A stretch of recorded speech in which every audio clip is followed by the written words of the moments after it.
Hey all you people out there, welcome back to 4FS Gaming, and today's video is brought to you by a newcomer to the 4FS creation team. I am the Doctor of Journalism, or just Doc for short. I will mainly be assisting 4FS to make content for more PvE-oriented games, such as Anthem, maybe a little bit of Destiny 2, and the topic of this video, The Division 2. My style of videos are quite detail-oriented and thorough, as I try to cover everything I can all at once, so you guys don't have to try and test things as much as I have to. Although don't worry, I do try to prevent myself from going into excruciatingly precise details about everything. Just as a quick note, if you would like to actually become more involved with the community as a whole and talk with some of the members and subscribers of 4FS, feel free to join our Discord server. Or if you're feeling ever so generous, you could always donate to the 4FS Patreon. Now then, with the proper introductions and formalities done and away, let's talk about The Division 2. Right off the bat, let me just say that I was, and still am, a pretty big fan of the first game. For all the issues it had at launch, it was still a fun game to play, and only got better the more Ubisoft ended up patching it. Though, even after all that patching, it's by no means a perfect game even after all those improvements. But from the addition of survival to the specializations allowing you to more deeply customize what you wanted to focus on with your character, global events, and eventually raids, it gained a ton of replay value. And thankfully, the sequel gets all of the benefits and all of the lessons learned with the original, so even in this stage of the private beta, it is a pretty solid experience. Skills, perks, resources, and many other aspects of the game have been changed or even entirely removed. Some core mechanics have also been altered or rebalanced to fit into the new style the game is aiming for, which is to be slightly more realistic and RPG-focused while still keeping elements from the first game. Let's start with the basics of any shooter game, the shooting itself. To sum it up, it feels pretty much identical to the original, with slightly slippery aiming and high levels of recoil making fights easier the closer you get to the enemy. That is, unless you have a sniper or marksman rifle handy. Most of the guns that I tried sound punchy and have a really nice echo to them in the open environments the game has to offer, and it's still satisfying emptying magazine after magazine into anything that gets in your way. Speaking of things in your way, let's move on to talking about the enemies. Enemy types haven't really seen that many changes. You have your standard enemies, who are also the most common, that carry semi or fully automatic weapons, and then you also have grenadiers, who throw and or launch ordnance your way, including disorienting gas grenades and impact high explosive grenades, while also doing less damage with their guns. Then there are the snipers, who have a distinctive glint on their scope that brightens when they're about to shoot, and deal massive damage if they hit you. And then we have the first enemy type that's returning from the first game, who've actually seen some changes, the melee enemies. They've actually received a bit of an upgrade since the first game. At least with the faction that we had available to fight in the private beta, they can huff some sort of gas and give themselves more health, and possibly run faster and deal more damage. Though I am not able to confirm this due to my limited testing so far. Finally, the last and newest enemy type are shield-wielding enemies, now with guns instead of with melee weapons. They really just serve as an annoyance or an obstacle that need to be dealt with, as their shields have a good amount of health that need to be broken through, or you can simply aim for their shooting hand to stagger them and get shots in. And then, there are also the bosses. Now, due to personal time constraints, I only managed to find one of them. There possibly could be more, but I didn't explore enough to really find out if there were. Sticking more towards the theme of realism, bosses have turned from bullet sponges with health bars into bullet sponges with lots and lots of armor and small health bars. This armor also actually translates onto some of the other enemies, including even the standard ones. This armor does not have any obvious marking of how much health it has, it simply just needs to be shot until broken through or avoided altogether. Some of the melee enemies had armored helmets so you couldn't headshot them, the shield enemies of course had shields in front of them, and the boss enemy had armor plating all over him. Once you actually managed to deal enough damage to break through the armor, his health evaporated quite quickly. In fact, large sections of his health would disappear when armor plates were destroyed. His health actually went away very quickly even without getting headshots, which most of the time in the Division 1 was the only way to quickly bring down any sort of boss character. This is an interesting change. And this armor system has actually made its way onto the player character as well, but we'll get to that in a bit. First off, let's talk about some other changes made to your player character.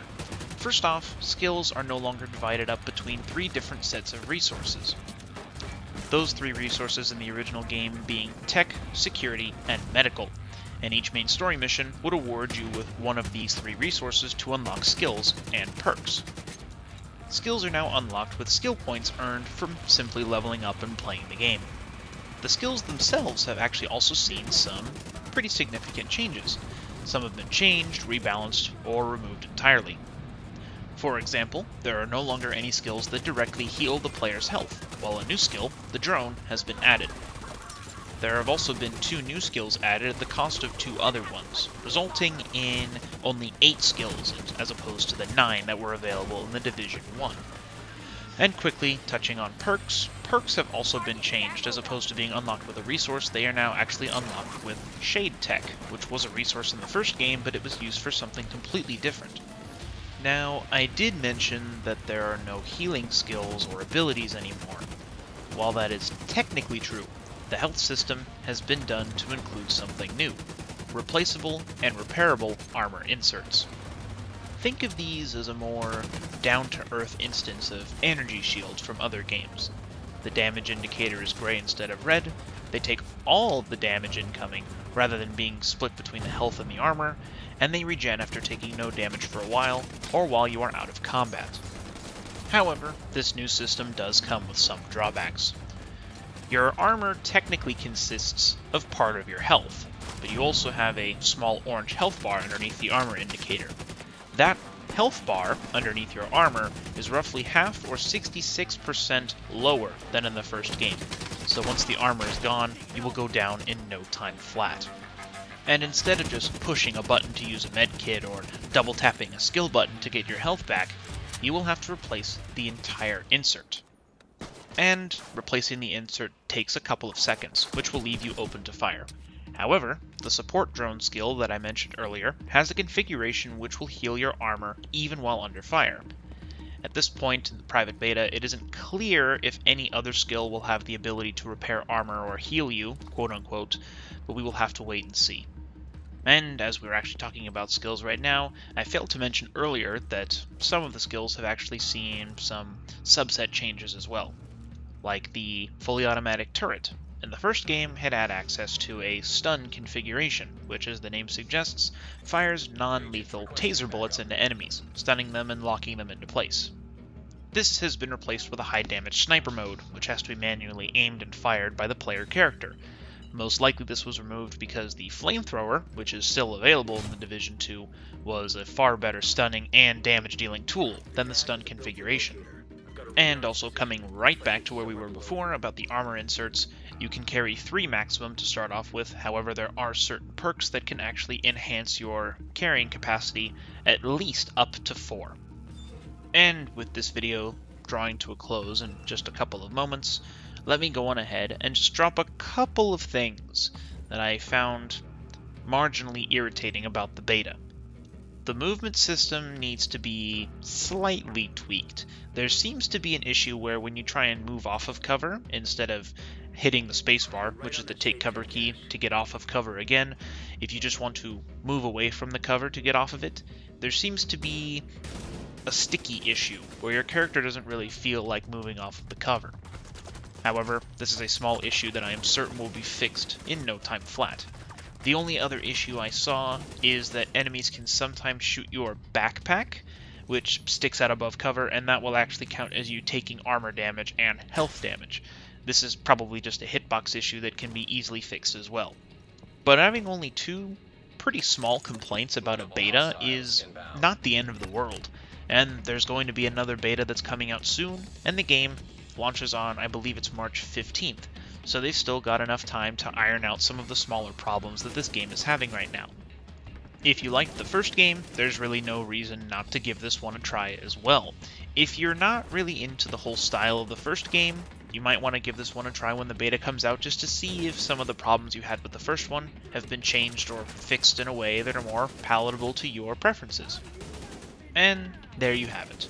A quick rundown of all the major changes and some of the problems that I could see in the Division 2 private beta. Rest assured that there will definitely be more coverage of this game in the future, both when the open beta becomes available and when the game launches March 15th. If you want, be sure to like the video and subscribe to the channel for more content like this, and since this is my first time helping out the 4FS channel, be sure to leave a comment letting me know how I'm doing. Thank you all so much for watching, and I'm looking forward to making more videos in the future. Catch you all in the next video.